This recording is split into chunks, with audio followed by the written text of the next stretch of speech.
अस्सलाम वालेकुम, क्या हाल है सब मेरे भरावां दा? ठीक ठाक हो जनाब? अज आ गई है पूरी छाती फार सेल तकरीबन शौक तुहानू कराने आ। कबूतर जेह्ड़े ने सारे सब फड़फड़ा ने, सब इसे छत्ते ने फड़फड़ा ने, पीली छत्त है इहदी।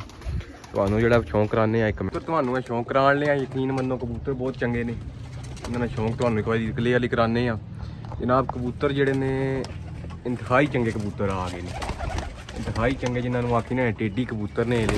एक कबूतर में तुहानू शौक कराने आ, कोई दो त्रै कबूतर पकड़ के भी शौक कराने आ। बस वीडियो नाल जेह्ड़ा तुसीं जुड़े रहो। अच्छा जी दोस्तों, यह जेह्ड़े ना जोड़े कबूतर तकरीबन ने तकरीबन 30 की सारे।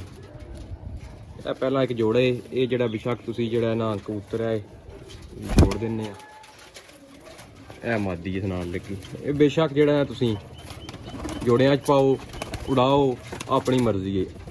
यकीन मन्नो बहुत चंगी मादी है नाल लगी, ते बहुत चंगा जोड़े। ठीक है, यह मादी ने पारने, यह शक्ल विच मादी है, यह शक्ल विच। बाकी तुहानू शौक कराने आ मजीद। यह कबूतर है टोटल। ठीक है, कबूतरा ना वाजिया कोलू शौक कर लेना मैं, यकीन मन्नो कबूतर बहुत चंगे ने। ठीक है, यह कबूतर ने 0349 81 32 012 है मेरा नंबर है जनाब। इस नंबर से रब्ता कर लेना फौरन। कबूतर तुहानू मिल जाएंगे ये तकरीबन 500 के हिसाब नाल सारी। बहुत मुनासिब डील लाण लिया, इन्हें शौक खत्म किए भाई है ना, कुछ मजबूरी है। इतने घरे ने कबूतर ने विचे फड़ फड़ा रहे ने, इो उन्हें थोड़े जे कबूतर रखे सने तो सारे दे छोड़े ने। साफ आया ने माशाल्लाह, चंगे कबूतर फिरे ने विचे। कबूतर जेडे ने पासे हाली भी नहीं, मोहरा लगी कबूतर पुरानियां।